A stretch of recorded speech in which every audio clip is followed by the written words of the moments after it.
আসন্ন ত্রয়োদশ জাতীয় সংসদ নির্বাচনকে সামনে রেখে দেশের ৬৪ জেলায় নতুন পুলিশ সুপারদের পদায়নের প্রজ্ঞাপন জারি করেছে অন্তর্বর্তী সরকার। বুধবার ২৬ নভেম্বর স্বরাষ্ট্র মন্ত্রণালয় পুলিশ এক শাখা এই প্রজ্ঞাপন জারি করে। প্রজ্ঞাপনে বলা হয়, জনস্বার্থে জারি করা এই আদেশ অবিলম্বে কার্যকর হবে। এর আগে ত্রয়োদশ জাতীয় সংসদ নির্বাচনে দায়িত্ব পালনের জন্য লটারি করে ৬৪ জেলায় এসপি চূড়ান্ত হয়েছিল। গত সোমবার প্রধান উপদেষ্টার বাসভবন যমুনায় এই লটারি করা হয়। বুধবার ২৬ নভেম্বর নতুন এসপিদের পদায়নের প্রজ্ঞাপন জারি করা হলো। সংশ্লিষ্ট কর্মকর্তারা জানান, লটারি করার আগে ২৫ ও ২৭তম বিসিএস ক্যাডারের কর্মকর্তা ও বর্তমানে ৬৪ জেলার কর্মরত এসপিদের নিয়ে তালিকা করা হয়।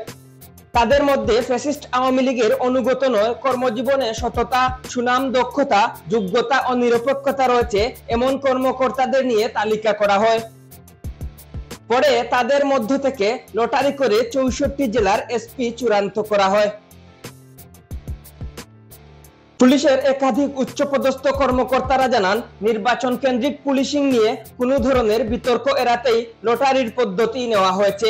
এতে মাঠ পর্যায়ে নিরপেক্ষ কর্মকর্তাদের নিয়োগ নিশ্চিত করা হবে।